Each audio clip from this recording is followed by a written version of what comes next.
Hey guys? Well, let's begin.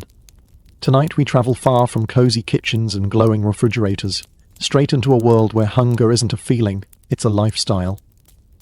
Picture this. You wake up on a damp straw mattress, itchy from fleas, groggy from snoring neighbours, and the first thing you notice is your stomach growling like a medieval dragon. But don't get too excited. Breakfast? That's not really a thing here.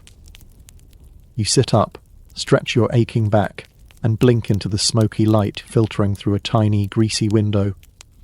There's no aroma of bacon, no buttered toast, no cereal. Instead, someone hands you a chunk of stale, gritty bread and a warm mug of ale. Yes, ale. For breakfast. To be honest, you probably won't survive this. So, before the lights go out, click like and subscribe. But only if you're brave enough to return tomorrow night. And hey, drop your location and the local time in the comments. I want to know who else is enduring medieval misery with us tonight. Now dim the lights, maybe turn on a fan, because silence makes this story worse. And let's ease into tonight's journey together. You trudge out into the grey of dawn, already tired. Your only fuel is yesterday's crusty barley loaf so dense it could be used as a weapon, and a pint of yeasty ale that tastes more like sour soup than anything refreshing. It's cloudy, barely fermented, and lukewarm think-flat kombucha someone left on a windowsill. You don't even question it. In the 14th century, this is standard. The concept of break phase as a regular meal doesn't become widespread in Europe until hundreds of years later. For now, if you're lucky or rich, there's no time to lounge. Fields need ploughing, livestock need feeding. You're already late, and your stomach protests with the enthusiasm of a church bell on Sunday. The ale sloshes in your gut as you walk. It's technically beer, but it's not made for pleasure. This stuff is your hydration, your calories, your bacterial safeguard. Historians still argue whether medieval folk really drank beer more than water because of contamination, or if that's an exaggeration passed down through centuries of academic hangovers. But for now, ale is life. You work until your hands blister and the sun hangs high. By then, you're dizzy with hunger. But no snacks. No second breakfast. That's a hobbit thing, not a serf privilege.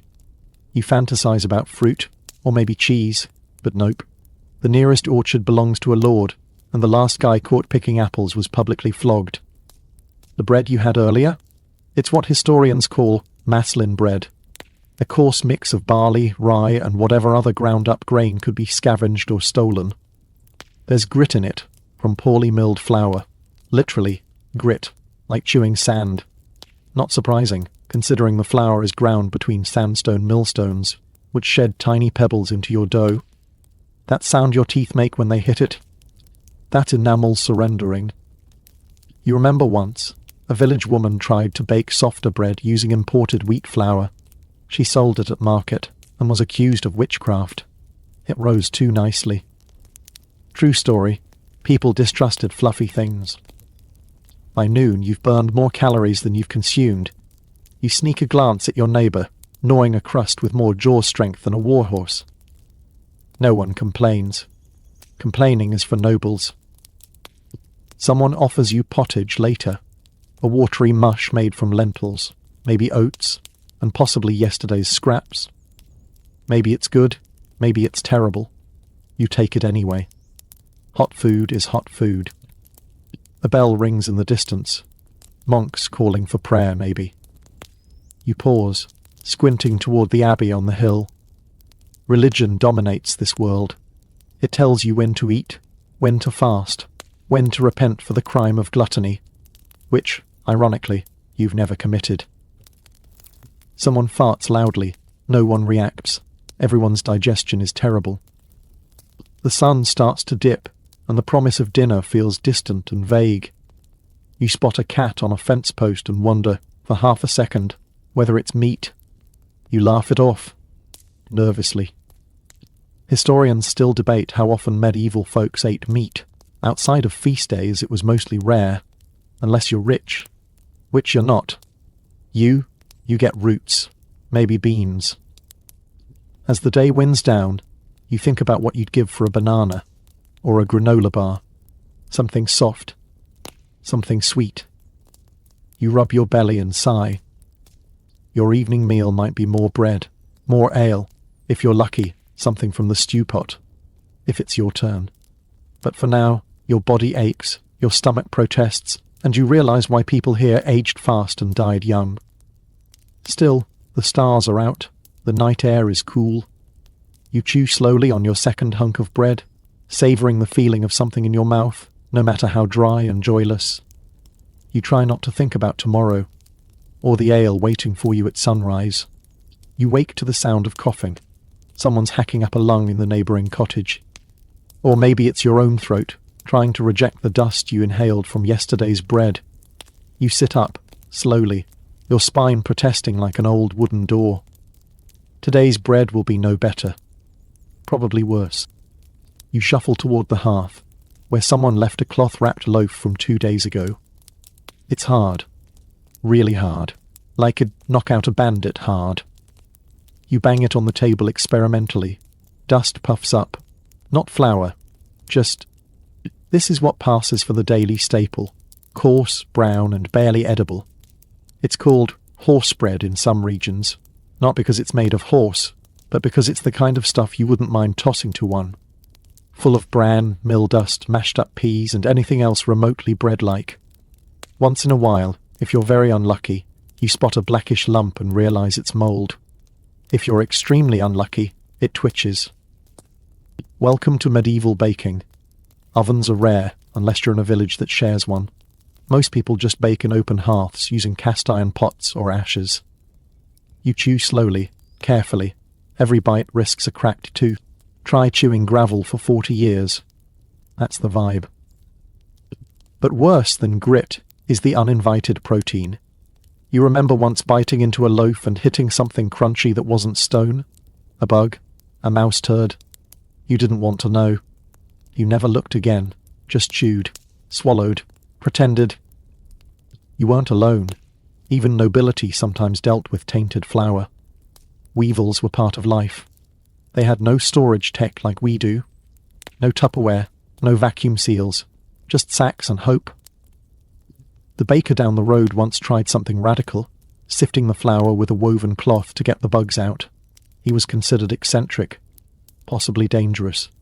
People said it weakened the bread. Mid-bite, someone jokes about tooth bread, and you all laugh.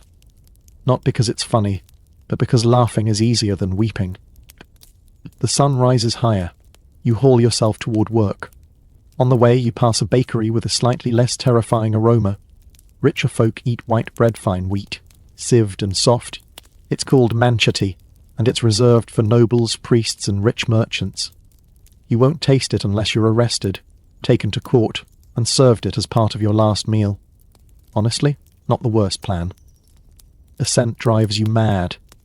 It's warm, buttery, and nothing like your hard brown lump, but the baker waves you away. You're not allowed to buy it. Sumptuary laws. The medieval version of gatekeeping dictated who could eat what. White bread? That's for clean hands and clean money.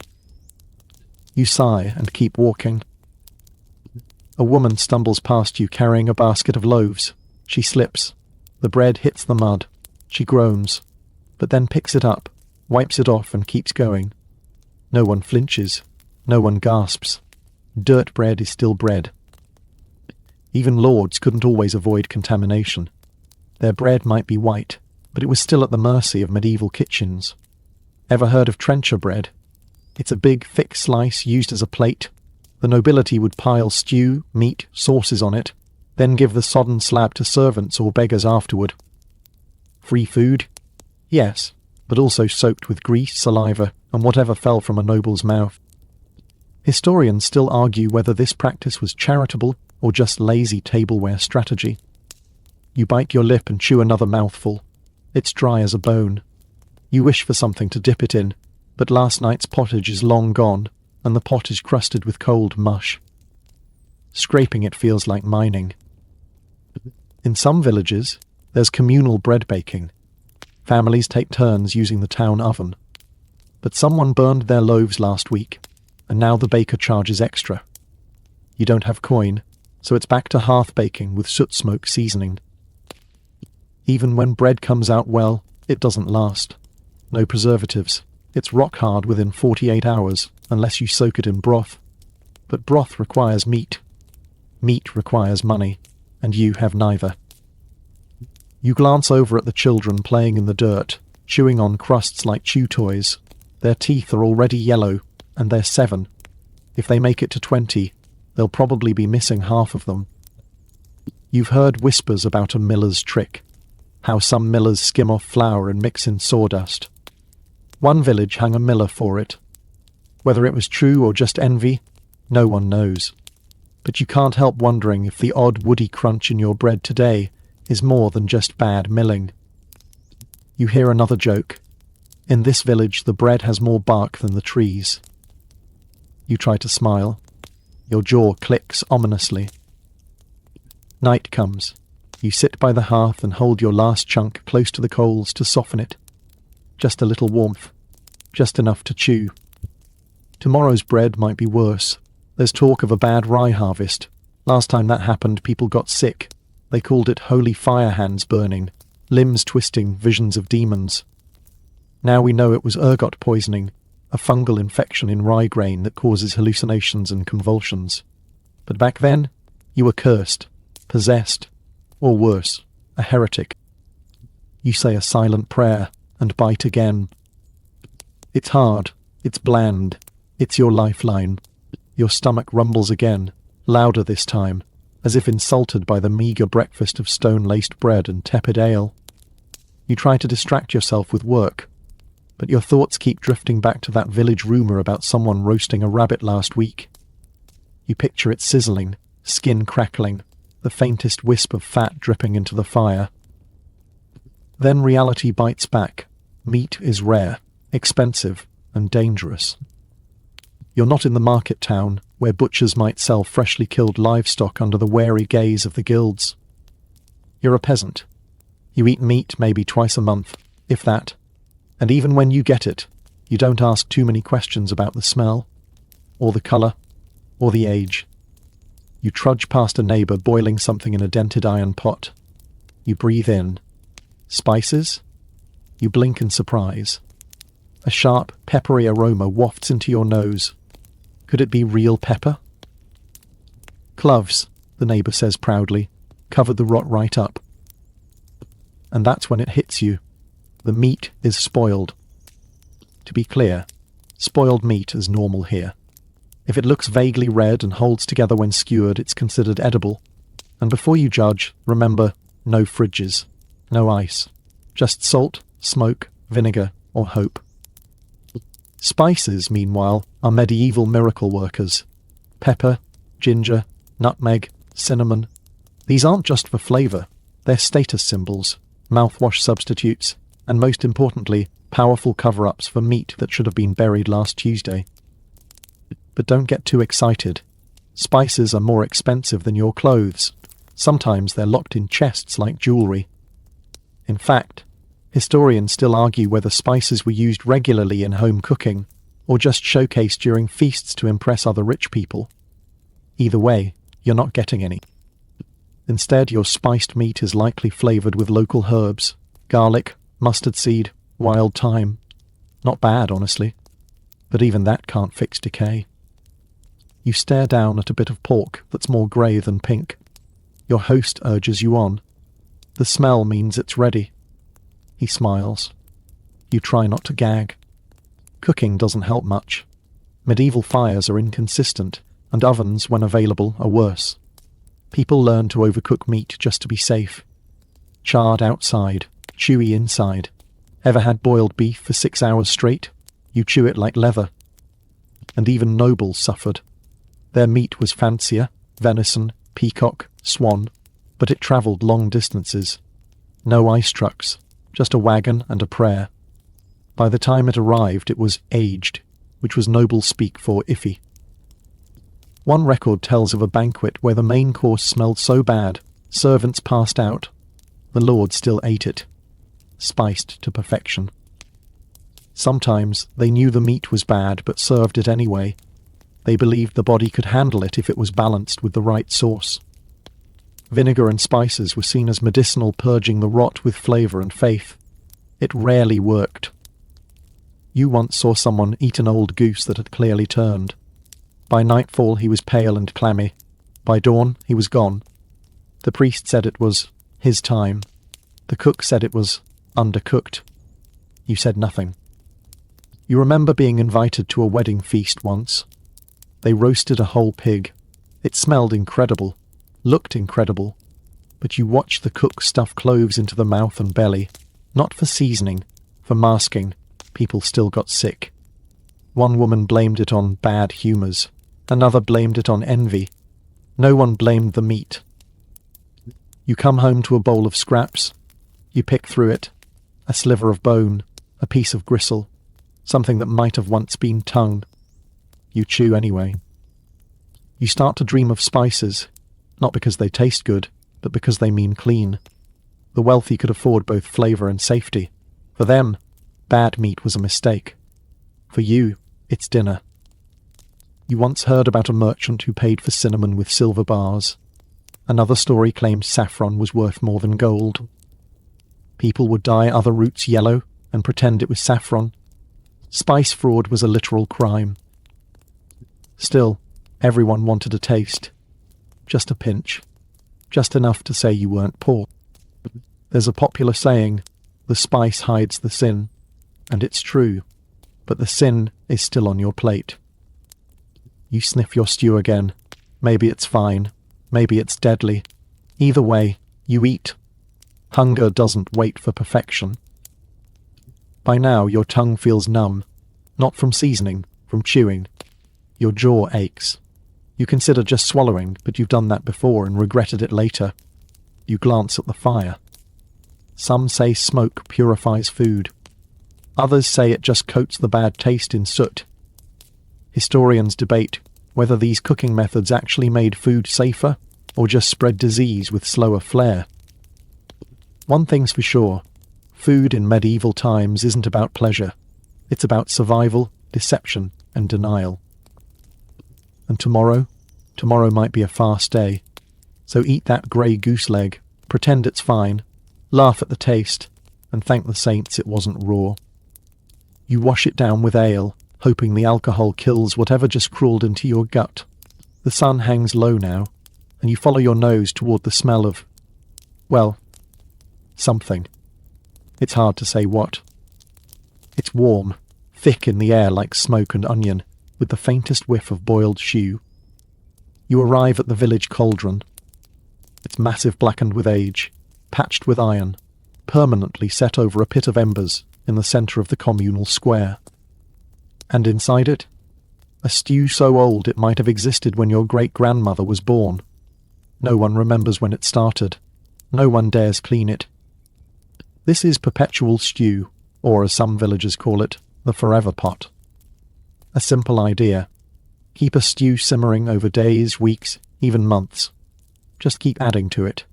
Take a little out, stir in a bit more, boil, ladle, top up, repeat. And yes, occasionally fish out a feather.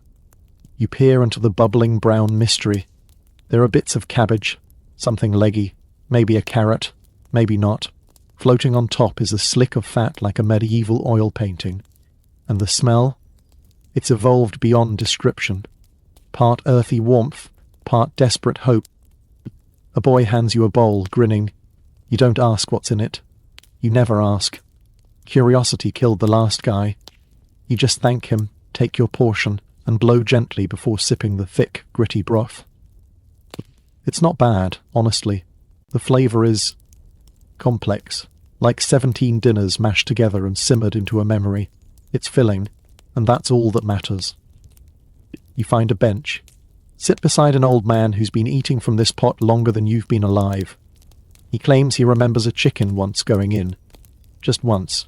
A Tuesday in spring. Historians still argue whether these stories are romanticised survival tales, or if perpetual stew really lasted for weeks. Archaeological evidence is slim, but villagers? They believe. Over time, everyone adds something. A root, a bit of barley, a knob of lard. One day someone tossed in nettles, another day a fish head. A few brave souls even contributed dried mushrooms. The stew never stops, it only transforms. You stir and scoop. A chewy chunk slips into your spoon. You eye it warily. It could be meat or turnip. Only one way to find out. You chew. Definitely turnip. Mostly. At night, the pot simmers low, a soft gurgle echoing through the square like a lullaby. The smell seeps into every cottage wall, every tunic, every bed. You'll dream of it. Not because it's delicious, but because it's always there. Stewing. Waiting. Some say there's magic in it. Others say there's mildew. Either way, it binds the village together, like gossip or disease. The communal aspect is comforting. No one starves alone. But you also never quite know what you're eating. During lean times, things go in the pot that probably shouldn't. You remember that one summer when frogs vanished from the river overnight. The stew tasted different that week.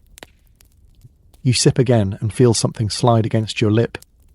It's soft, fibrous, possibly onion, possibly not. You try not to imagine eyeballs. The old man beside you slurps loudly and smacks his lips. Tastes like home, he mumbles. You nod. What else is there to say? There are no second helpings tonight. Supplies are low, winter's coming, and while the stew never truly ends, it thins. People stir more and scoop less. You get broth where once you got chunks. Still, you're grateful. You've had worse. Remember the famine 3 years ago? The pot boiled water for days. People dropped pebbles in for flavour. You sip the last of your bowl and hand it back. A woman wipes it out with straw. No soap, no scrub, just a rinse and return. Nearby, a child throws a small beet into the pot with dramatic flair. Applause erupts. A feast. You laugh with the others, but inside you're counting days. You know how fast the pot can empty, how thin hope can stretch. And yet, every morning, smoke rises again. Someone stirs, someone adds, someone feeds the fire. The stew survives. You walk home with your belly warm and your mind numb. It's dark now. Crickets chirp. The pot simmers behind you like a soft heartbeat. You climb into bed and swear your skin smells like stew. You don't mind. It beats the scent of rot. Just before sleep, you wonder, if you ever left this village, would stew still taste the same elsewhere? Or is this the flavour of survival? Of shared struggle? Of something ancient and oddly comforting? You'll never know, but you'll taste it again tomorrow, and the day after. And maybe, in some quiet way, you'll miss it when it's gone. You wake up to scratching. Not rats this time, thankfully, but something under your blanket. You kick it off and groan. It's another flea bite, right on your ankle. Great. Another itchy day to go with your ever-grumbling stomach. Someone's setting out breakfast, such as it is. You trudge over and see what's on offer. Bread, surprise, a scrap of pickled vegetable, and oh, a hunk of cheese. You pause, suspicious. Because cheese in medieval times, it's a gamble, a very smelly gamble. You pick it up. It's soft, and not in the nice brie kind of way. This is the kind of cheese that smells like it knows your secrets. It's sweating in the morning heat, covered in a fine dusting of something grey. You're hoping it's ash. It could also be mould. You sniff. Mistake. Big mistake. The scent is sharp, sour, and somehow alive. This is medieval cheese, a miracle of salt, bacteria, milk, and neglect. You eat it anyway. Hunger doesn't leave room for hesitation. Back then, cheese was one of the few ways to make milk last. Cow, goat, sheep, whatever you had access to. Some cheeses aged into hard blocks, like a rockside Parmesan cousin. Others were soft and smeared across bread or meat. But either way, they weren't exactly clean. Hygiene? Optional. You chew. It's tangy, strong. Then it hits, the chewy bit. You pull it out and stare. Is that a maggot? Could be. It wouldn't be the first. See, certain regions, especially later in the Middle Ages, had something called kasumadzu, or maggot cheese. It's technically a Sardinian specialty, but let's be honest, cheese crawling with life wasn't exclusive to one island. It happened, especially in summer, especially without giving a single fig leaf about modern food codes. You glance around. No one else seems shocked. They're chewing, talking, laughing. Maybe the maggots add flavour. Or maybe everyone's in denial. Historians still argue whether live maggots were considered acceptable or merely tolerated out of desperation. There are even documents from certain abbeys noting soft cheese of sharp smell and worms. A delicacy? A punishment? Both? You take another bite. Carefully. The salt is overpowering. That's on purpose. Salt fights bacteria. Salt is expensive, but not as expensive as illness. You remember when someone ate an off cheese and spent the night sweating and whispering to saints? Some say cheese was safer than meat. Others say it was just another gamble with milk. If you were rich, you had choices. Imported French cheeses, creamy and wrapped in wax. If you were a monk, you had access to abbey cheese, made under religious supervision and usually quite mild. But you've got Farmer Wilfred's probably goat special.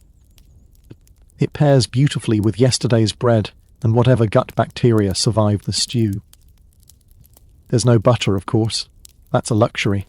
And forget milk. Most of it went straight into cheese to keep it from spoiling. Fresh milk was rare, and when you did drink it, it was warm, unpasteurized, and likely swimming with mystery. Today, someone has brought out a chunk of smoked cheese. It's rock hard and smells like campfire and regret. You chip at it with a knife and try not to chip your tooth. Still, it's got a nice tang. Cheese wasn't just food. It was currency. People traded wills of it, paid rent with it, gave it as wedding gifts. It was a symbol of labour, of care, of survival. But oh, the smell. You once left a piece in your pocket, forgot about it. Days later you found it. It had changed, grown, a new life form. You still dream about it sometimes. In the bad dreams, you finish your portion and wash it down with, yes, more ale, because you wouldn't dare drink water with cheese. That's a stomachache waiting to happen. Besides, ale hides the aftertaste. Later in the day you help a neighbour make cheese. The process is alarming. Rennet, scraped from a calf's stomach, is stirred into warm milk. It curdles, it separates, the curds are cut, drained, salted and pressed. Sometimes they're aged in caves, sometimes they're just left in the corner and hoped for the best. The smell fills your nose for hours. It lingers on your clothes. You could smell like flowers or stew. But no, today you smell like a cheese shop run by a dragon. Still, there's something almost magical about the transformation. From milk to solid, from perishable to lasting, from bland to bold. Cheese feels like power.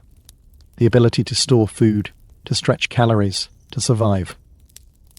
In some villages, cheese is sacred, protected by recipe, passed down like legend. In others, it's a last resort. You lie in bed later, belly bloated from salt and dairy, and stare at the ceiling. You feel strange. Was it the cheese? Was it the ale?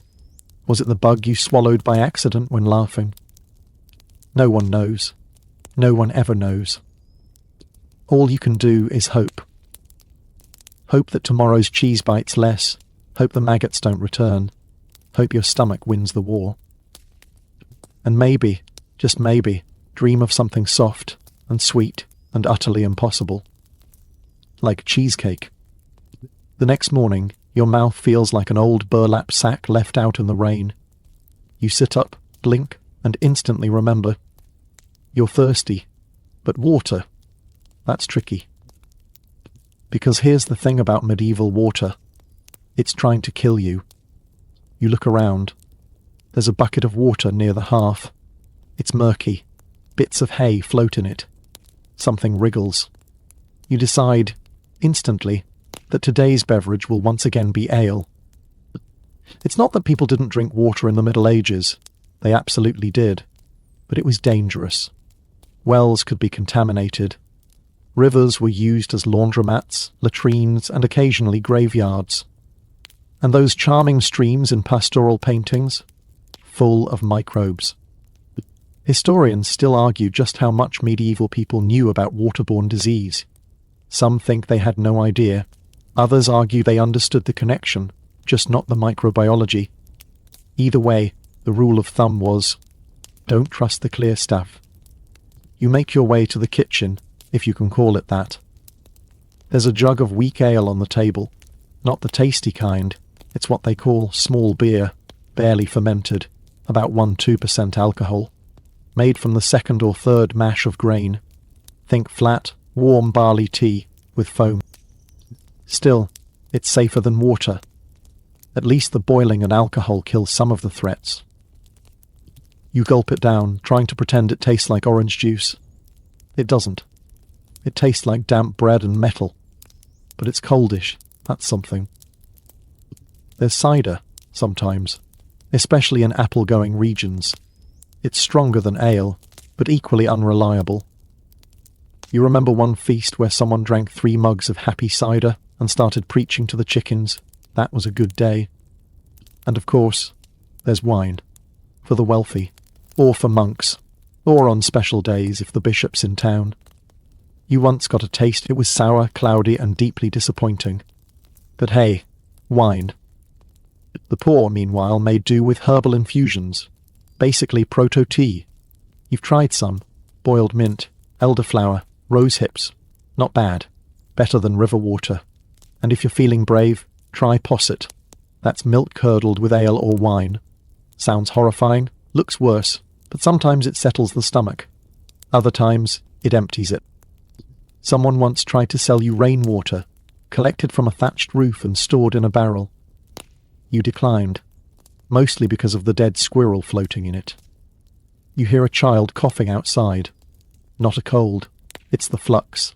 Another round of dysentery sweeping the village, probably from someone dipping a ladle into the communal water trough after mucking the pig pens. You think back to the bathhouse that closed last month.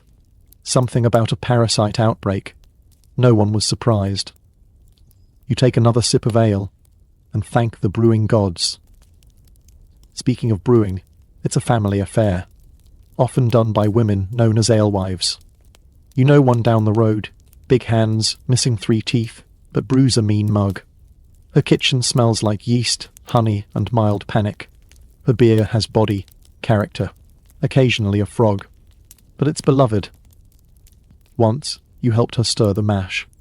The whole process is both art and survival tactic. Malting, mashing, boiling, fermenting, then storing it in barrels sealed with pitch or wax. You asked how she knows it's done. She sniffed it, when it doesn't bite back. Even nobles couldn't escape the gamble. There's a tale of a duke who built a wine fountain in his courtyard. It flowed for a day, then turned to vinegar. He drank it anyway. Died a week later. Coincidence? Possibly. Possibly not. You remember visiting a monastery once. The monks brewed strong ale, full-bodied, thick as stew. It was both drink and meal. They called it liquid bread. You called it Thursday. You miss that place. Back in your cottage, the small beer is nearly gone. You consider the water again. It's just sitting there, daring you. You peer into it. No movement, no smell. Still, you hesitate. Once, your cousin drank from the wrong spring. He saw angels that night. Also demons. Then spent the next 2 days praying and vomiting, sometimes both at once. You made a vow, never again. Instead, you boil some water with dried herbs. Let it steep. Sip slowly. It's warm, almost pleasant. You think, briefly, of tea. of sugar, of lemon, luxuries so distant they might as well be spells. But you're alive, your stomach isn't churning.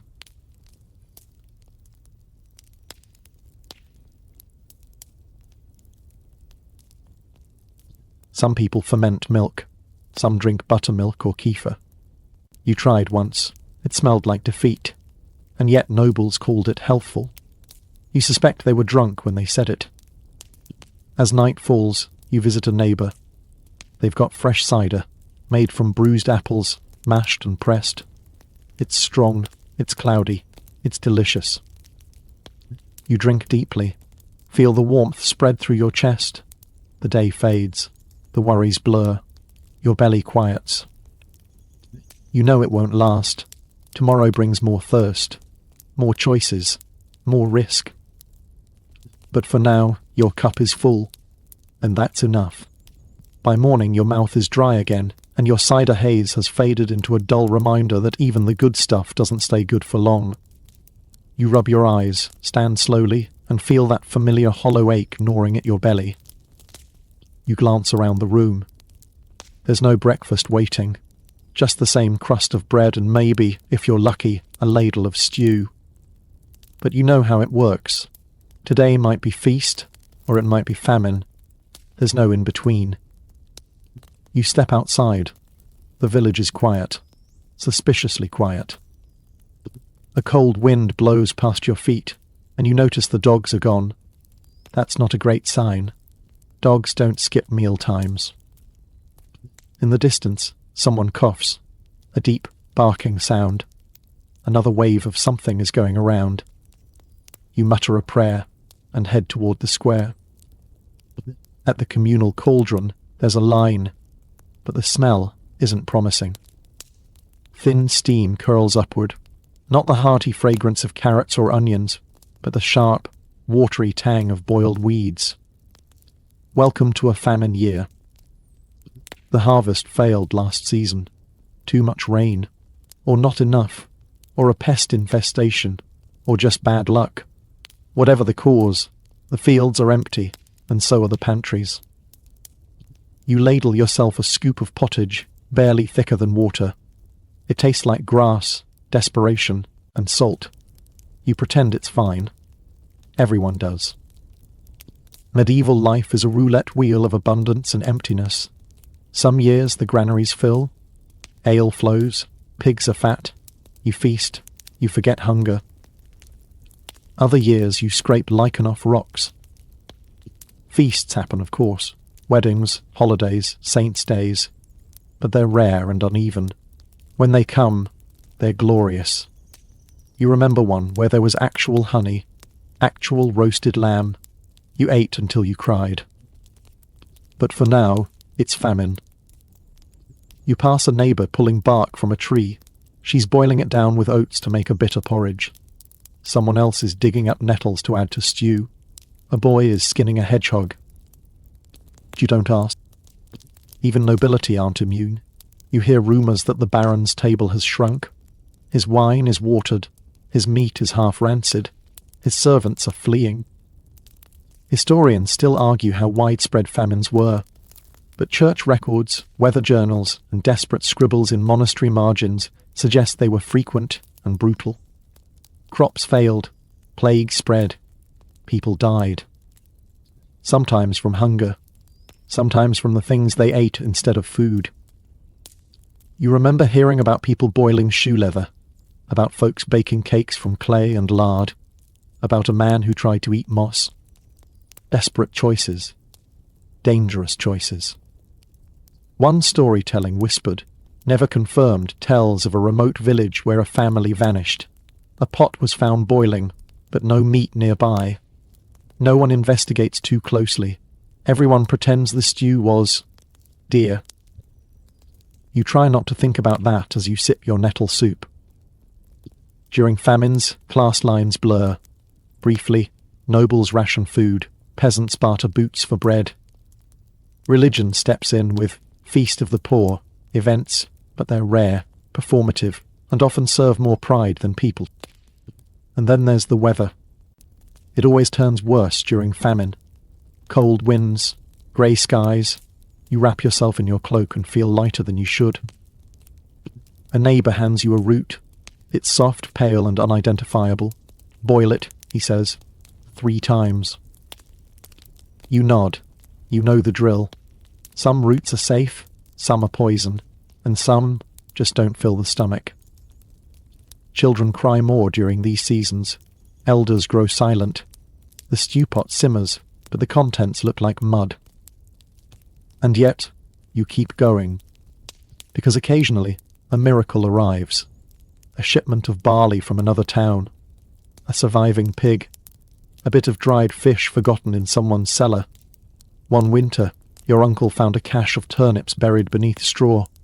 You ate like kings for 2 days. Even in famine, the village survives. Barely.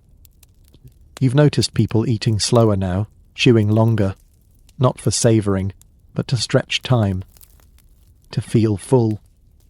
You do the same. One evening, a distant bell rings. A monastery nearby is offering soup. You walk 6 miles for it. It's warm. It's real. You almost weep into the bowl. At night, you dream of full tables, roasted birds, golden loaves. You wake up and chew your pillow a little, just to be sure it's not bread. The line between hunger and hallucination gets thin during famine. People see food where there is none.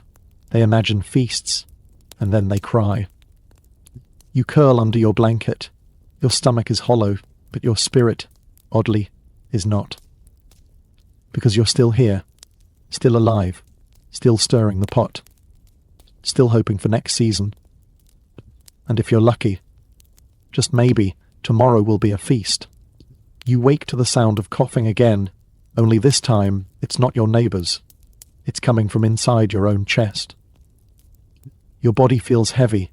Your head is stuffed with wool. You try to sit up, but a wave of nausea knocks you back. This isn't hunger. This is something else. You pull your cloak tighter. The fire's gone out, and you're shivering. Outside, you hear the low toll of the church bell.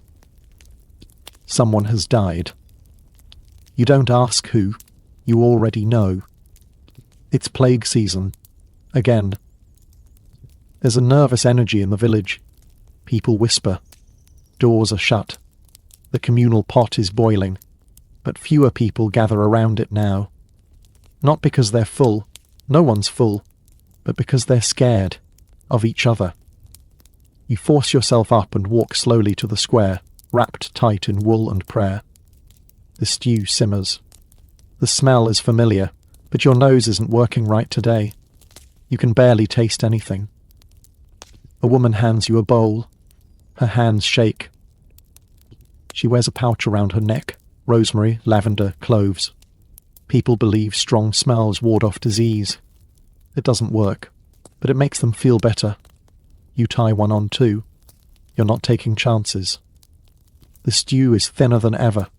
Someone mutters that the cook is ill. No one wants to take over. Cooking for the village means touching things, and right now, no one wants to touch anything, or anyone. You spoon in the broth carefully, listening. There's a tension in the air, thick as smoke. Everyone is trying to act normal. No one's succeeding. There's a boy sitting nearby, pale, sweating. His hands tremble as he lifts his spoon. You notice the sores on his neck. You eat a little faster. In plague times, food doesn't just represent survival. It represents proximity. Every bite is a risk. Every shared bowl, every handed spoon, every breath near another person could mean sickness, or worse. You remember the first outbreak, years ago. People fell like wheat under a scythe. Whole families vanished overnight. The baker's wife died mid-need. The bread kept rising. That image still haunts you.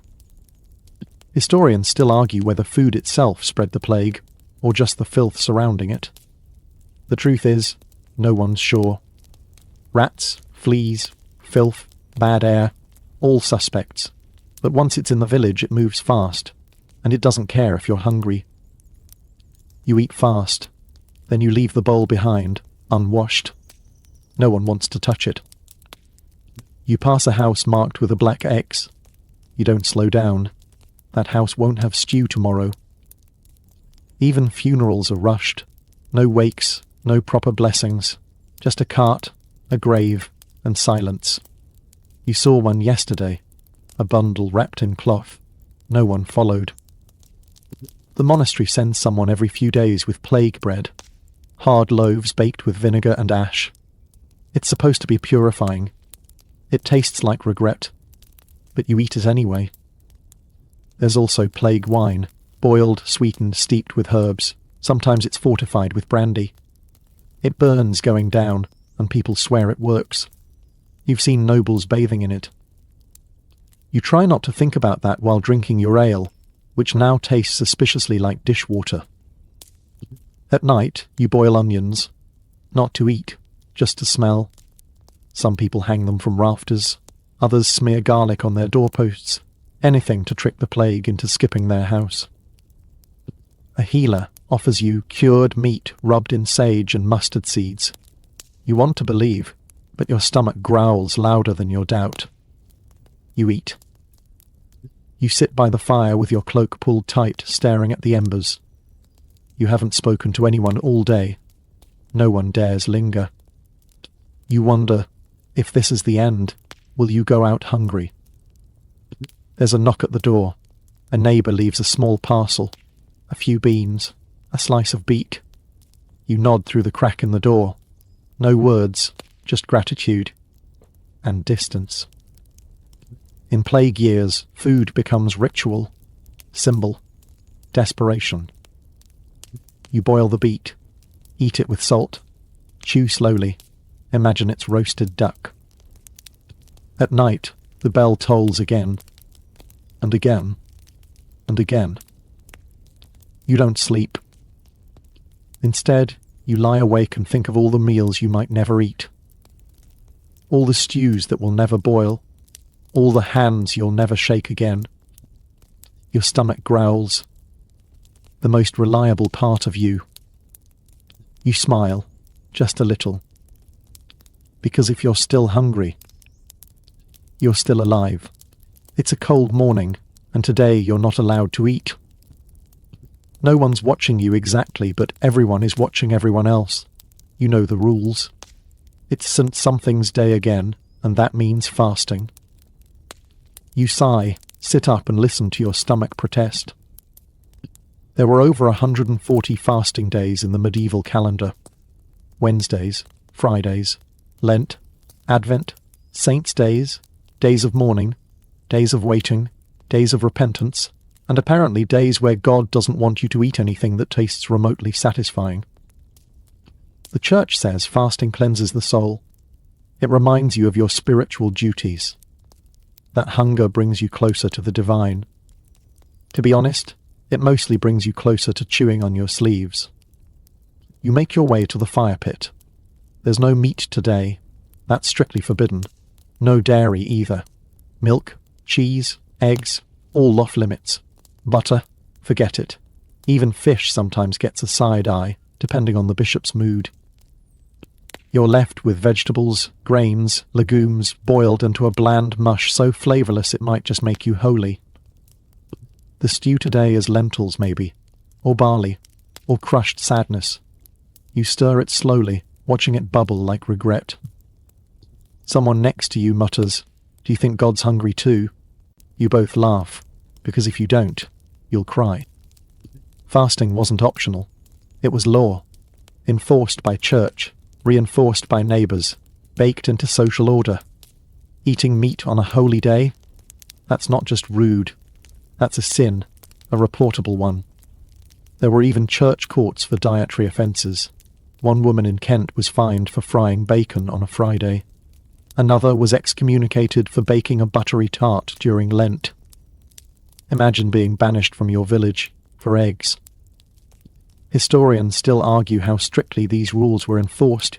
Some places were harsh, others lenient, but the threat always loomed. You once saw a monk publicly flagellate himself after eating eel soup during a fast. He claimed he'd forgotten the date. No one believed him. Eel isn't exactly forgettable. Today's pottage is thin. A few cabbage leaves, a turnip cube, and a broth so clear you can see your reflection in it, gaunt and unimpressed. And yet, everyone obeys. Why? Because the afterlife is real to these people. Heaven, hell, purgatory, and a single bite of salted pork on the wrong day could, in theory, tip the scales. You're hungry now, sure, but do you really want to burn forever? You eye a neighbour suspiciously chewing something. He says it's boiled oats. You're not so sure. Smells like trout. To survive these days, people got clever. Almond milk became a popular workaround. No cows involved. They even made fake butter from crushed peas, cheese from ground nuts, pseudo-eggs from flour paste. Bix in France once created a mock roast goose using chopped fish, moulded and painted with ash to look like meat. It worked. It looked delicious. It tasted like betrayal. If you once tried a Lentine cheese made from oat milk and vinegar, you'd rather chew bark. But hunger wins. Always. So you eat your bowl of grey slop with a straight face and a quiet prayer.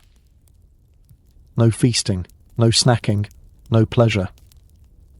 Later, your neighbour's child gets caught sneaking a chicken leg. The priest makes him kneel outside the chapel with a sign around his neck. Glutton. You pretend you don't see. You've done the same. And the guilt? That lingers. Fasting isn't just physical, it's moral. To crave is to sin. To enjoy is to falter. You once had a dream during Lent of a golden pie, oozing hot gravy, studded with herbs. You woke up crying. Even nobles fasted, at least in theory, though their fasting feasts were legendary. Baked fish in butter, wine sauces, gilded pears. The loophole was wide enough to drive a cart through. You're not so lucky. You've got onions and barley, maybe a dried apple, if you're lucky. You chew slowly. Your belly complains. The stew is warm, at least, but not filling. At night you lie in bed, stomach hollow, jaw sore from grinding grain mash.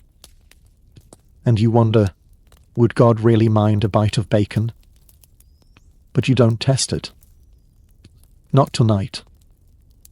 Tomorrow might be a feast day, or another fast. You've lost track. All you know is your body feels lighter, your spirit heavier, and somewhere, in the haze of hunger and holiness, the line between penance and punishment blurs. You dream of butter, and wake up chewing your blanket again. You wake up grumpy, not just hungry, but spiritually annoyed, because it's still Lent, that endless stretch of holy self-denial where the church seems determined to purge every ounce of joy from your plate. You throw back your blanket and mumble something unholy. Then you remember. No swearing either. In theory, Lent is a time of reflection, 40 days of sacrifice to prepare your soul. In practice, it's 40 days of salted fish and sadness. You step outside and breathe in the air, sharp, cold, and free of bacon.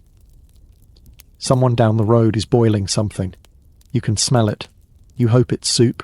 You know it's fish. Because during Lent, meat is banned. All of it.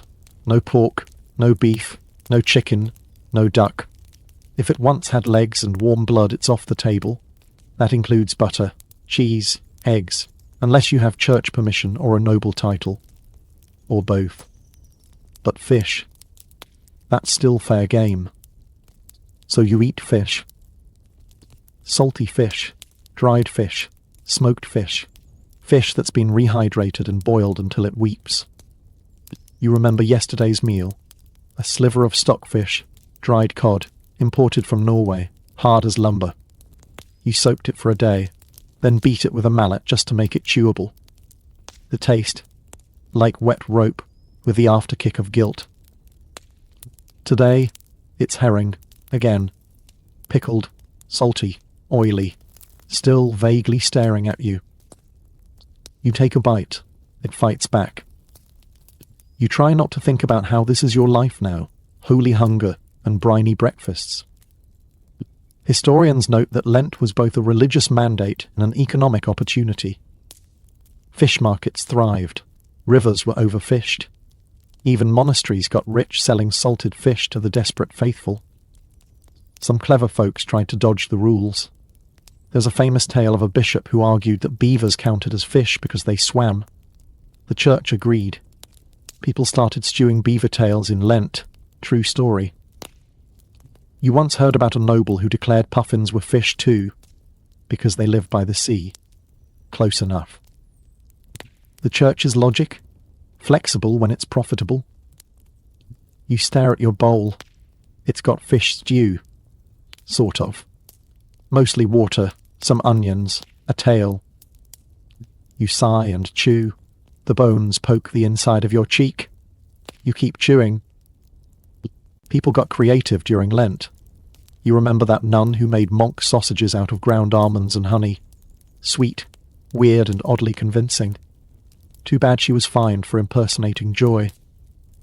In some towns, the clergy allowed butter if you paid a butter tax. You pay, you spread. You don't, you suffer. Nobles always paid. You tried making pea paste once. It stained your teeth green for days. Even the rich had Lent complaints. One record tells of a baron who tried to eat eel pie daily. After week 3, he wept into his own crust.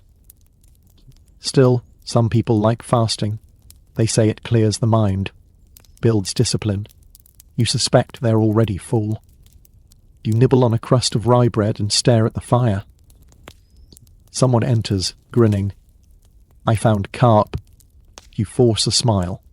Carp is technically fish, but it's also known as the muddiest, boniest, smelliest river dweller in creation. It tastes like regret and pond water. You take a bite anyway, because it's Lent, and that's what's on offer.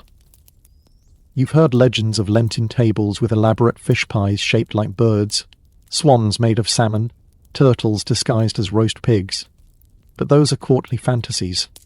Here, it's just boiled perch and a prayer. At least the stew has leeks today. You're practically celebrating. You glance at the window. Rain again. The sky matches your mood. Grey, cold, and vaguely judgmental. Someone across the street bites into a salted eel. The look on their face says it all. You go for a walk. You pass the bakery. The smell of non-Lenten loaves makes your stomach ache. Buttered crust. Soft rolls. Forbidden fruit. You keep walking. There's a child with an egg. You don't know how they got it, but they're hiding behind a cart, taking tiny bites. You nod in solemn respect. Tonight, dinner is pea soup with barley, and you guessed it, more fish. You sip slowly. You tell yourself it's good for you, cleansing, sacred. But inside, you're just waiting. Because when Lent ends, there will be eggs. There will be meat. There will be cheese. And there will be feasting. But until then, it's you, and fish, and 40 holy days of flavourless endurance. You go to sleep dreaming of sausage, and wake up to salt. It's finally over. Lent has ended, and the villagers are buzzing like bees around a honey cake. Bells ring, ovens roar, and for the first time in what feels like centuries, someone just spit out a fishbone and laughed. It's a feast day, but you're not celebrating yet. Because something's wrong. Your stomach churns, your hands tremble, your mouth tastes like iron and damp wheat. You glance down at your bread and freeze. It's the wrong colour. A sickly brownish back, crusted too tightly, dense in the middle, with faint purple streaks. You've seen this before. It's mouldy, but not ordinary mould. This bread is cursed. You've heard the whispers, the stories, the old warnings. Don't eat the black rye when the summer's too wet. Ergo takes root in wet grain. It hides. It waits. And now, it's in your mouth. You spit it out, too late. The tingling starts in your fingers first, then your feet. You blink rapidly. The fire in the hearth grows brighter, then splits into 3 dancing suns. Welcome to the bread that bites back. Erg, a fungus that infects rye, is invisible to the untrained eye. It thrives in damp harvests and lingers in granaries. Once milled into flour, it bakes into poison. Some call it holy fire, others call it the devil's grain. Historians still argue whether medieval communities understood its source, but the symptoms, those they knew well. Burning limbs, twitching muscles, vomiting, hallucinations, screaming in the night. You lie down as the village spins. Someone nearby sees you sweating and mutters a prayer. Another says, it's back. You're not the only one. Down the road someone is screaming, not from pain, from visions. They see angels in the rafters, or demons in the dog. This is ergotism, and it's sweeping through the village. The local priest calls for repentance, the doctor calls for leeches, you just call for water. Your legs feel like they've been dipped in fire. You try to stand, but your knees laugh and collapse. Your jaw locks for a second, then loosens just long enough for you to mutter, "It was the bread." A healer rushes in, clutching herbs and a candle. She sniffs your loaf. Her eyes widen. She doesn't even finish the sign of the cross. They drag you to the church. Not to pray, to quarantine. You're not alone. Others are lying on blankets, moaning, twitching, whispering to saints and spiders alike. This isn't new. In past years, whole villages have been gripped by this madness. Some burned down their bakeries in panic. Others hanged their millers. You remember the tale of the St. Anthony fire monks who tried to heal the afflicted. Their symbol? A blue cross and a staff. Their method? Fasting, prayer, and hoping you didn't lose a limb. You shiver. Your fingers feel numb. You look down. They're still attached. For now. People once thought this was divine punishment, a test of faith.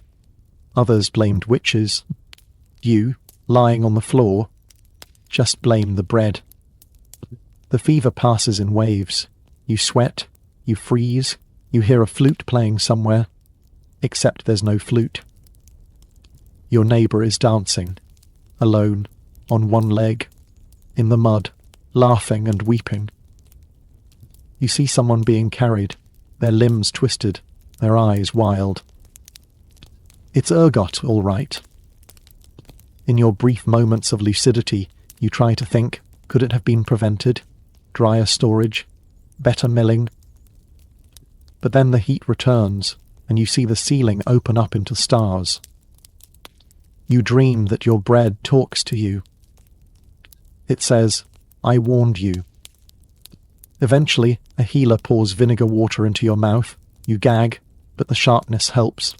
You feel your toes again. Slowly, painfully, your mind clears. The fire dims. The visions fade. The village is quieter now. The church less crowded. Some recovered. Some didn't. You rise slowly, carefully. The loaf that poisoned you lies in the corner, untouched, blackened, split. You nod at it, the way you would a snake. Lesson learned. Ergot doesn't kill with fangs, it kills with flour. You toss the rest of the loaf into the fire. It hisses. Then you walk home barefoot. Because the only thing worse than hunger is bread that fights back. You wake slowly, cautiously, half expecting the ceiling to start melting again. But no, today the only thing spinning is your stomach. It's empty, ravenous, and after your devil's rye experience, you're determined to eat something that won't whisper Latin at you mid-bite. You shuffle outside and head toward your garden. Yes, your garden. It's not much, just a patch of soil and hope, but it's yours. And today, that matters more than ever.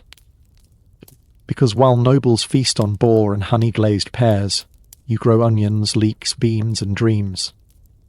Peasant gardens were the backbone of survival.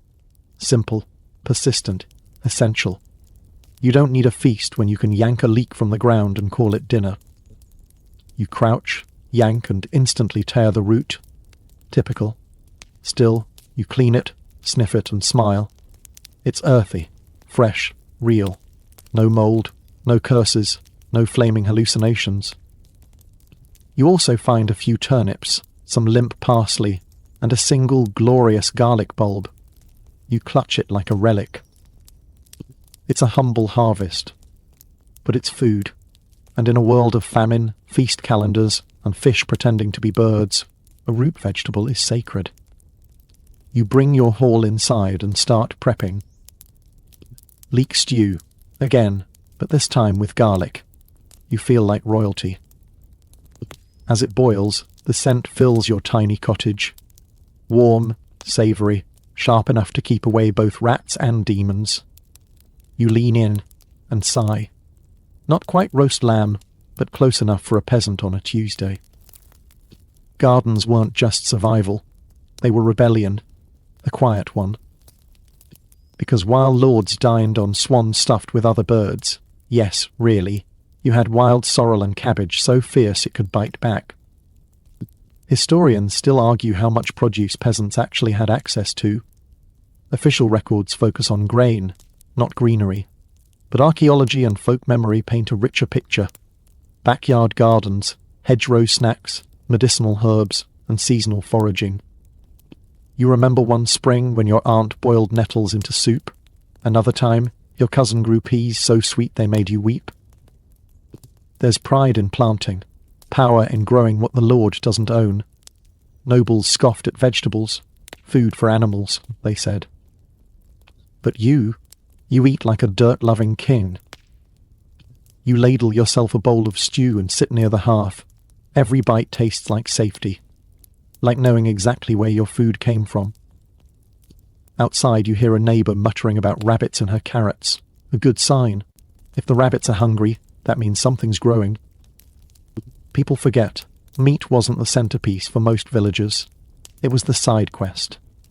The big loot drop. Most days, meals meant pottage. A thick, bubbling mix of garden goods and whatever you could sneak past the church's dietary rules. You even remember one bold soul who tossed in gooseberries. The stew turned pink. People panicked, deliciously. You chew your leek slowly, respectfully. It got you through Lent, through winter, through plague, through hallucinations. Do you remember reading, or maybe hearing, about monks who believed onions could fight demons? Honestly, after eating one raw during a fever, you kind of agree. Some days you forage, but the garden is your rock. When everything else rots, it grows. You reach under the bench and find an old onion bulb that sprouted a green shoot. Hope. Onions are like that. They always come back. Your neighbour knocks, holding a bowl, beans. You trade for garlic. The barter system lives strong among peasants. There's a rhythm here, a quiet dignity. The church may dictate what days you can eat cheese. The Lord may tax your wheat. But no one can take your carrots. You glance at the edge of your garden, where your child once buried a chicken bone and waited for a meat tree. It didn't grow, but now there's mint. You call it a miracle. In the distance, the manor is hosting a feast. You can smell the roast meat, hear the laughter, but your stew is still warm, still full, still yours. You add a dash of salt, and suddenly it tastes like pride. Food may be scarce, rules may be harsh, but your garden asks only for time, sun, and care. You lean back, full for once, and stare at the soft evening light falling on your turnip patch. Tomorrow maybe there will be beans, maybe a tomato, if you believe the wild traveller who swore it's not poisonous. You'll plant it anyway, because in this world, every bite you grow yourself is a tiny rebellion, a seed of survival. and it tastes far better than the devil's bread. Today, you're feeling brave. Or foolish. Maybe both. Because instead of heading to your garden or begging more salted fish, you're grabbing a basket and heading out beyond the hedgerows. It's foraging day. Not just because you want variety, but because you're desperate for flavour, something fresh, something wild, something that doesn't come with a crust of soot or a side of judgment. You push through tall grass, eyes low, fingers twitching. It's early spring, prime time for the kind of edible treasure that grows without asking permission. You spot a patch of wild garlic and snatch it like it owes you money. Then, a cluster of mushrooms under a tree stump. You freeze. Mushrooms are the roulette wheel of the forest. Some will elevate your stew, others will elevate your soul, straight out of your body. You squint. Brown cap, white gills, no strong odour. Is it safe?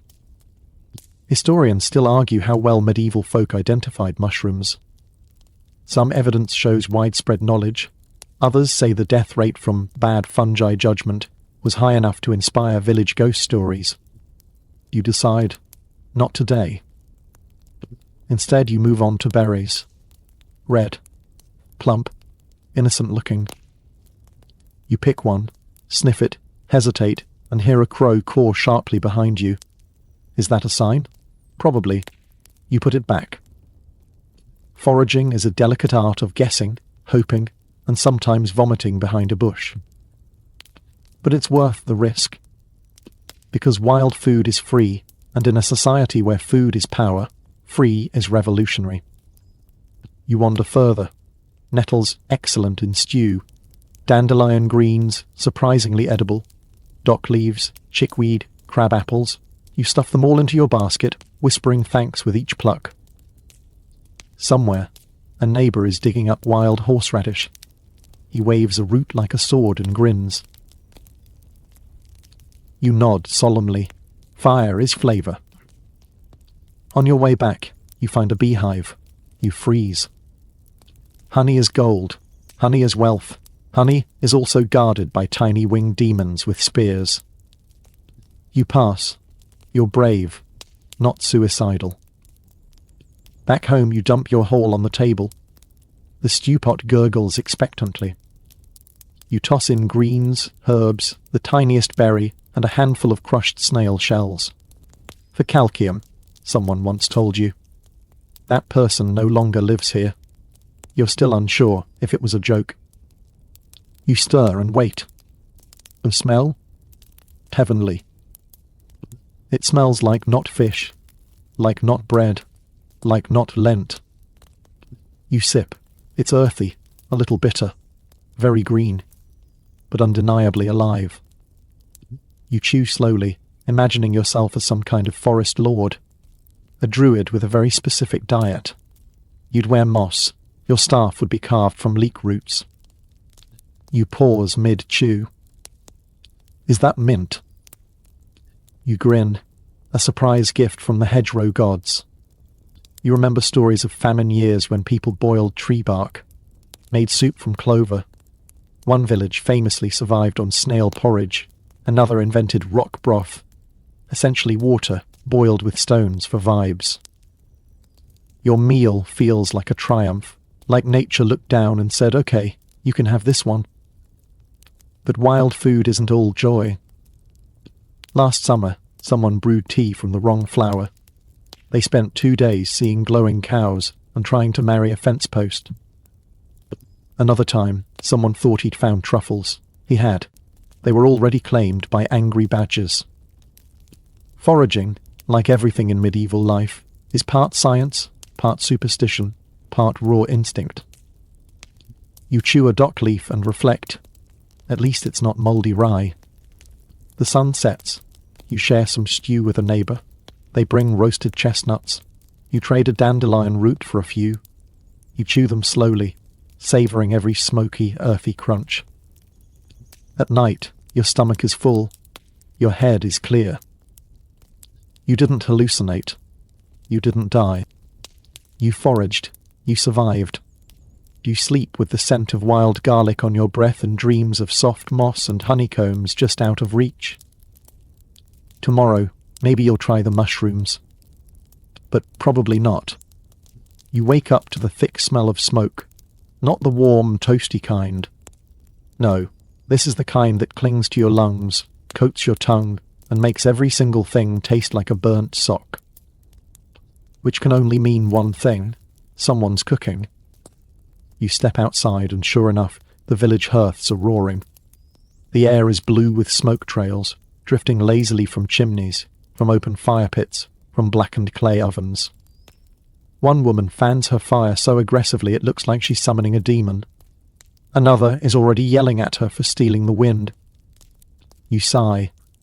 Cooking in the Middle Ages isn't just work. It's a full contact sport.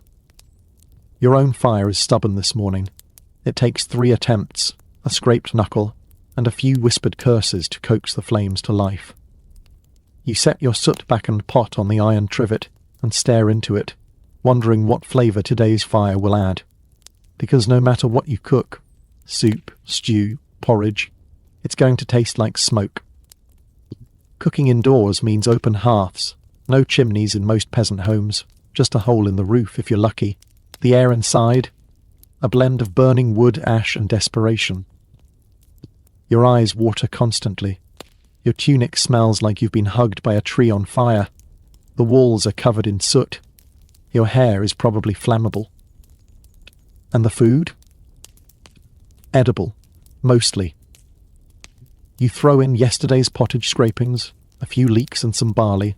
The pot spits as a log pops. You step back just in time to avoid a splash. That's a win. Someone walks by carrying a wooden tray of flat cakes. You recognize the smell immediately. Ash cakes, baked directly in the coals. Yes, on purpose.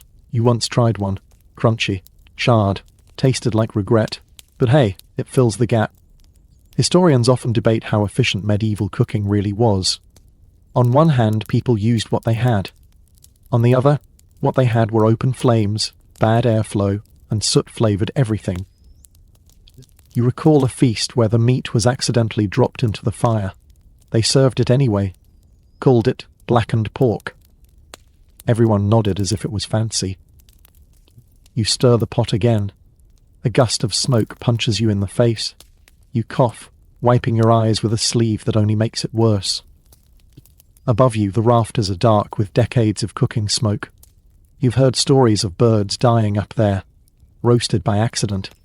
You hope it's just a story. Some families try to cook outside. Better airflow, fewer choking hazards. But then you're fighting wind, rain, and the occasional goat who thinks your pot is a salt lick. Today, the wind is calm.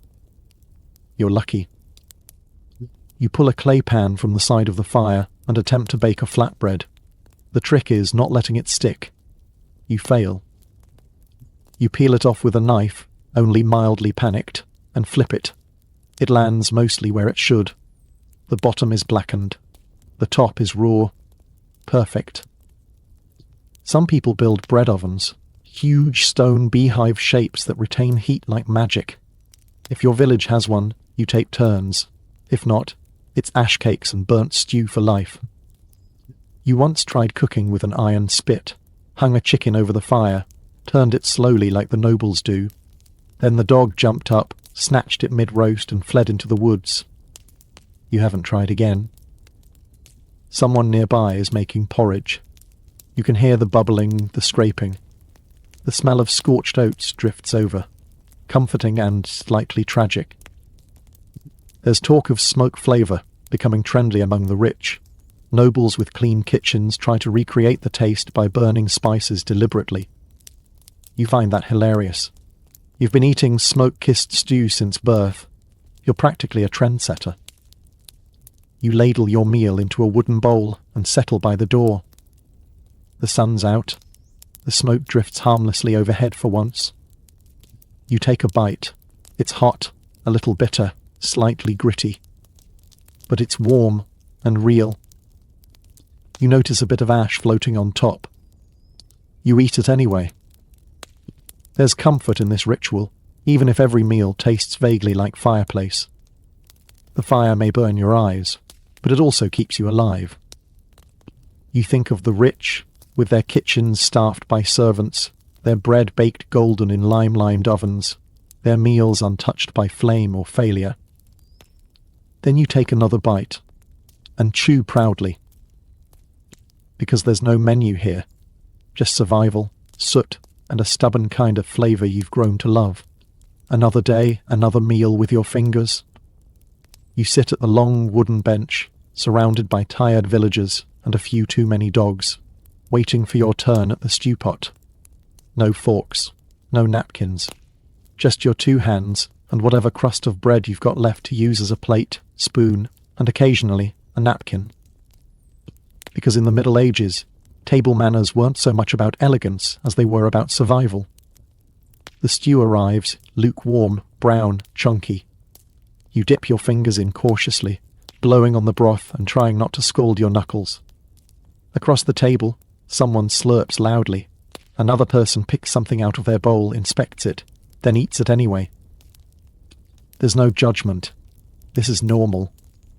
You tear a piece of your trench bread, a thick slab of stale bread used as a plate, and ladle some stew onto it. It soaks, softens, then dissolves into an edible mush.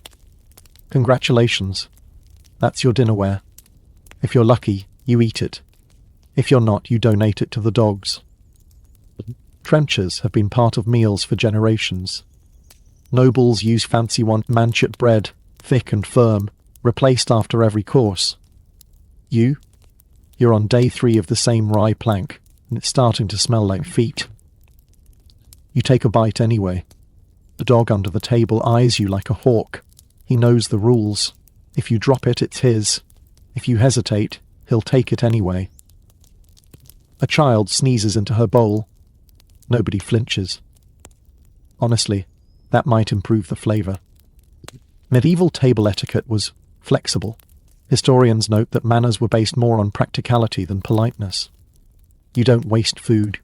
You don't wave your knife around. You don't lick your fingers until you're done. And you always wash your hands before eating. With communal water, of course. In the same bowl, passed around the table. Don't think too hard about it. You remember one noble feast you helped serve. The guests wiped their hands on the tablecloth, then on the drapes, then on the dog. No one cared. Fashionable behaviour. You slurp your stew. A bone crunches. Could be chicken. Could be mystery. You keep chewing. No one has their own plate. Everyone shares. You eat from a communal pot or shared trenches. Boundaries are marked only by elbows. Someone spills. The table tilts. A bowl drops. The dog wins. There's no dessert, but someone pulls out a flask of mead. You all take a sip. You wipe your mouth with your sleeve. Another sip. Another wipe. That's the system. You try to remember the last time you saw a spoon. Maybe a wooden one during Easter. Probably broke. Probably burned in the hearth last winter. Knives are more common, but not for cutting. You use yours to spear, to scoop, to gesture, and if you're angry enough, to duel. You take another bite of trench bread. The crust is tougher than your boots. Children at the far end of the table are gnawing on apple cores. One of them is using a cabbage leaf as a bowl. You nod, approvingly. That's innovation. Someone lets out a loud belch. Another claps. You laugh. It's not rude. It's appreciation. In this world, a burp means I made it through another meal. That's something to celebrate. Somewhere, you once heard about napkins. Individual cloths, delicate folds, finger bowls scented with rose water. Probably myth. Probably reserved for kings and saints. You once used a leaf. It worked fine. Dinner winds down. You finish the last of your stew-soaked bread plate, scrape your fingers clean on your tunic, and pass the pot back. It's licked clean in minutes. The dog stares at the empty pot like it's personally betrayed him. You stretch, foolish, your hands sticky, your face speckled with broth. You feel satisfied. Because there's something deeply human about eating with your hands, about sharing food, about using what you have, even if it's just stale bread, a smoke-scarred bowl, and fingers slightly blackened from cooking. You watch as someone throws a bone to the dog. He catches it mid-air and runs like he's won the lottery. You smile. You've had worse meals. Much worse. And besides, the stew wasn't bad. A little gritty, a little salty. But at least it didn't hallucinate at you. You wake with a parched throat and a foul taste in your mouth, like you chewed on a mouldy fence post and washed it down with regret. It's the ale. Or maybe the wine. Or maybe that mystery cider someone traded for 2 turnips and a smile. You sit up, groaning, and reach for your cup. You sniff. It's sour, sharp, possibly alive. Congratulations, your drink has gone bad. Again. You take a cautious sip and instantly regret it. It tastes like vinegar, old socks, and crushed beetles. That last one might be literal. Welcome to medieval beverages, where the flavour changes not by recipe but by time, heat, bacteria, and fate. Drinks don't age gratefully here. There's no refrigeration, no preservatives, no screw-top bottles. Just barrels, jugs, and clay pots sealed with wax, if you're lucky, and if rats haven't chewed through them. You trudge outside, hoping someone has something better. Spoiler, they don't. Your neighbour waves a jug. Fresh beer, she calls. You know better. Fresh usually means brewed yesterday in a wash tub next to a bucket of laundry. You accept a mug anyway. It's warm, flat, and thick enough to chew. Still, it's safer than the water. Small beer is the daily staple. Weak, barely alcoholic, cloudy with sediment. More nutrition than refreshment. Less beverage, more barley soup you didn't ask for. Nobles drink wine white red and everything in between, but even their wine is a gamble. Without proper storage, it turns to vinegar quickly. That's fine though, because they mix it with spices, honey, and sometimes herbs.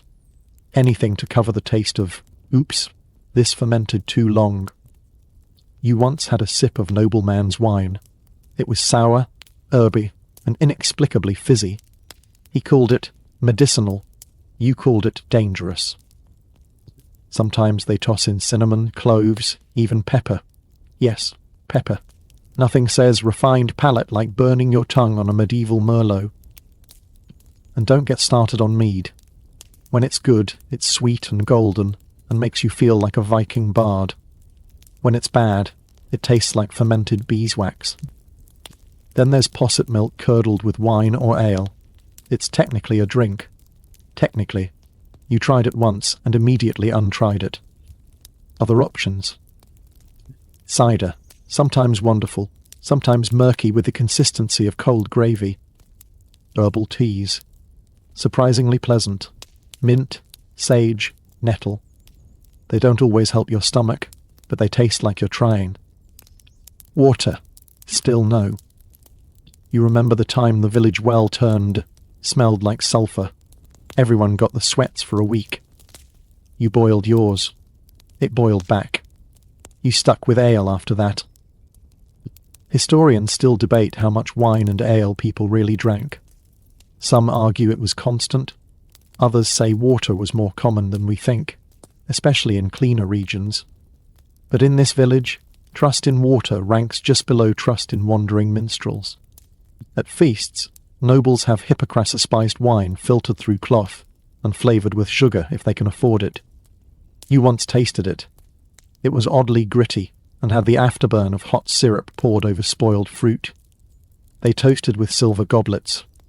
You toasted with a clay cup that chipped mid-drink and gave you a splinter in the lip. You lean against a tree now, clutching your ale mug and watching bees swarm a crushed pear in the dirt. Nature's version of fermentation. You consider joining them. One of the elders tries to distill spirits in his barn. It's technically illegal, also technically explosive. His cider batch last winter lit the roof on fire. Still, that same batch kept half the village warm and slightly unconscious for a week. You sip again. Your drink has changed flavour. It was sour before. Now it's metallic. You set it down gently. There are safer bets, like thin broth, onion water, or boiled barley with herbs. Technically food, technically liquid. You once heard of a place where people drank coffee, bitter, hot, dark, and banned by some priests. It's probably fiction, like dragons, or edible cheese. At the market, someone offers you rose water. You try it. It tastes like soap and disappointment. You head back home and pour your drink into the stew pot. Waste nothing. Even failed drinks make for successful stews. By nightfall, you're sipping weak mint tea, boiled to safety. It's clear, warm, and inoffensive. You exhale slowly. No fizz, no floating bits, no fire. Just water, leaves, peace. Maybe that's all you need. Another morning, another rumour. Someone in the village claims they saw a peppercorn. A real one. Black, round, spotted on a merchant's cart from the coast. Carefully guarded. Possibly worth more than your cottage. Possibly just a marvel. You don't care. You believe. Because in your world of watery stews, salted fish, and bread you could use to patch a roof, spices are like magic.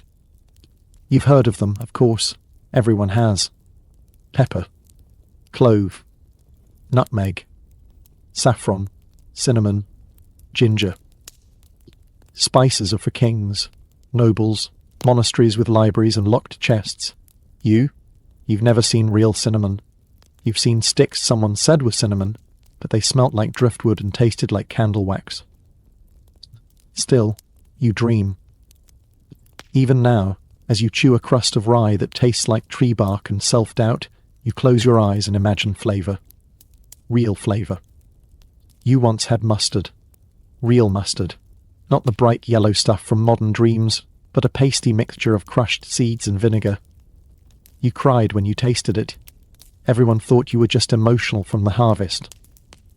You were. Spices weren't just taste. They were power, control, wealth. Nobles used them to impress guests, to disguise spoiled meat, to signal their dominance at feasts. The more spice, the more status. A peppered pheasant meant you were practically royalty. A saffron omelette meant you owned land. Maybe people. And yet, you're still not convinced saffron isn't just dried hay dyed yellow. Historians still argue how often the average person tasted imported spices. Some say more common than we think. Others argue peasants barely saw them outside weddings or funerals. You remember once licking a wooden spoon that had touched a spiced broth. You couldn't stop smiling for 3 hours. Your stew tonight? It's got parsley and garlic. You're living large. You crush some wild thyme between your fingers, inhale, and pretend it's imported. Pretend you're dining in a manor instead of crouched by a smoking hearth with soot in your teeth. You do know one man, a travelling tinker, who claims he's touched pepper. Says he saw a merchant in Bruges trade a pouch for a horse. You asked him what it tasted like. He said, heat and heaven. You licked a rock once after that, just to check. Didn't work. Today someone has brought grains of paradise to the village. You crowd around the table. They're tiny seeds, spicy, slightly peppery. Close enough. You try one. It burns. It's glorious. You beg for more. They laugh and say it's for the pie. The pie. Turns out, a noble nearby is holding a feast. A spiced pie is on the menu. Boar with cloves. Apple with cinnamon. Possibly even a hint of nutmeg. You volunteer to help in the kitchen. Immediately. You chop apples with trembling hands. The cook allows you to smell the spice. Just once. It's tiny, brown, curled. Cinnamon. You lean in. It hits your nose like memory, like warm bread, sweetness, safety. You almost cry again. The cook glares. Don't sniff it off. You get back to chopping. The pie is sealed, baked, and swept away to the Lord's table. You watch it go like a boat leaving the shore, taking all your dreams with it.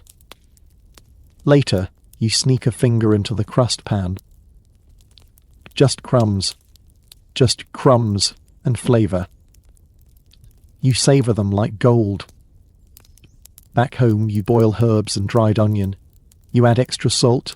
You pretend it's spice. It isn't, but your mind fills the gaps. Because spices aren't just taste, they're escape. From blandness, from sameness, from smoke and fish and rye and ash.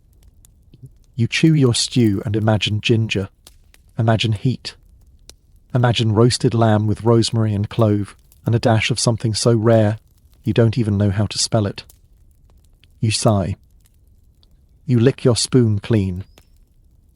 You go to bed dreaming of cinnamon, and wake up to more garlic. Winter comes like a slammed door. One day you're chewing on garden greens and squinting at wild herbs. The next, you're wrapped in everything you own, sitting next to a fire that barely sputters, staring at a root cellar that looks more like a grave. You're not hungry. You're cold and hungry. Welcome to the medieval cold season, when food is rationed, light is precious, and stew becomes more about boiling hope than cooking ingredients. You haul open the root cellar and peer inside. One shriveled turnip, half an onion, a few potatoes with more sprouts than flesh, a soft apple that smells like cider and surrender. You sigh. You've played this game before. You ration. One small meal per day. A bowl of watery broth, a bit of bread, if you're very lucky, a dried bean. 2 if it's a festival. Last year, your neighbour rationed her oats so carefully she made them last until April. You asked her how. She said, discipline. You said, I'd rather eat the cat. She didn't laugh. Now, even the cat looks worried. You remember that time the wind knocked down the storage shed. The dried barley was ruined. The fermented cabbage froze solid. The pickled fish cracked its jar and escaped. Winter takes everything. Your firewood is low, so you cook fast. You throw the last of your carrots into a pot, add water, add salt. You stir and you pretend it's hearty. You chew your bread slowly. It's stale, hard, but warm from the hearth. You store the crusts. Nothing gets wasted now. Not even crumbs. Every day is a logistics puzzle. What do you eat today that won't leave you starving tomorrow? You invent meals, stone broth, hot water with herbs, and a wish, snow cakes, flatbread fried on hot rocks, thin as hope, air pudding, a joke that no one finds funny anymore. Even nobles start feeling the pinch in hard winters. Their wine freezes, their cooks get inventive. You hear about a meatless roast made from mashed beans and sculpted lard. You boil the same turnip 3 times. The third broth is clear and tastes of... Your neighbour trades you a jar of lard for 2 hours of firewood. You agree immediately. Lard becomes the butter, the gravy, the calorie-packed miracle. You spread it on bread and pretend it's meat. Historians still debate just how bad medieval winters were. But records tell of great famines, of people eating bark, shoe leather, even whisper at each other. These are not just stories. These are warnings. And yet, somehow, you survive. You dry herbs by the hearth. You catch snow in clay pots to boil for broth. You reheat the same stew 3 nights in a row. It gets thinner. You get quieter. You hear rumours of a deer spotted in the woods. It's probably gone now. Or someone's feast already. You go anyway, just to walk, just to hope. You find nothing. But you do spot some wild garlic under the snow. A miracle. You slice it into your soup. The flavour hits your tongue like spring knocking on the door. You treasure it. Because even one bite of something real reminds you that winter won't last forever. You count days, you count turnips, you count heartbeats by the hearth. When you finally run out of food, you go to the church. They give you weak ale, thin stew, and a crust of holy bread tastes suspiciously like your own. You bow, you whisper thanks. You survive. When spring comes, your arms are thin, your eyes are hollow, but you're still upright. And the garden will grow again. The stew will thicken again. You'll trade lard for beans and snow for peas. But until then, you keep boiling. You keep stirring. You keep chewing. And you wait for the thaw. It's early morning, and the village is unnaturally quiet. No hammers, no carts, no dogs barking, just the low toll of the chapel bell and the occasional sniffle from someone already repenting for what they're about to eat. You know what day it is. You can smell it. Someone's cooking bacon. And that is a problem. Because today is a feast day, a saint's day, a holy day, a day when eating the wrong thing doesn't just get you judgmental stares, it could get you excommunicated. You peek out your door cautiously. Smoke rises from chimneys as always, but the smells? Suspiciously rich. Someone has cracked an egg. Someone else is roasting something too savoury. This village has a habit of stretching the rules, but today, someone's snapping them. You chew your lip and step outside. The air is thick with tension and the unmistakable aroma of forbidden pork. Feast days were meant to be joyful, yes, but with very specific joy. Codfish joy, lentil joy, bread and water with a blessing kind of joy. Not bacon. Not fat, sizzling, crispy, sinful bacon. You remember what happened last time. A merchant's wife was caught baking meat pies on the feast of St. Ulrich. Word got to the bishop. Within a week, she was fined, shamed, and, according to gossip, made to fast on snail soup for a month. Justice, medieval style. Church food laws were complex, sometimes contradictory, always terrifying. You never knew if you were sinning by seasoning your stew or sanctifying it.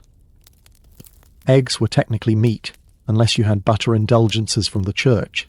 Then you could spread dairy like a baron and walk away absolved. You once bought a tiny cheese with a forged indulgence note attached. The priest blessed it. You ate it. You didn't sleep for 3 nights, fearing you'd be struck down mid-belch. Historians still debate how seriously people took these laws. Some towns were strict, others lenient. But in yours, it depends on who's watching. And today, the deacon is watching. He walks past slowly, nostrils flaring like a bloodhound with a Bible. You freeze. He nods at you. Bread today. Yes. You nod too fast. Only bread.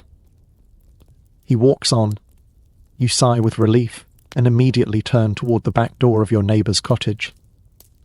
The smell is coming from there. You knock. He answers with guilt written all over his face and grease on his fingers. I burned incense, he says. You nod. He doesn't have incense. You glance at the pan behind him. It's not bacon. It's sausage. Oh no, even worse.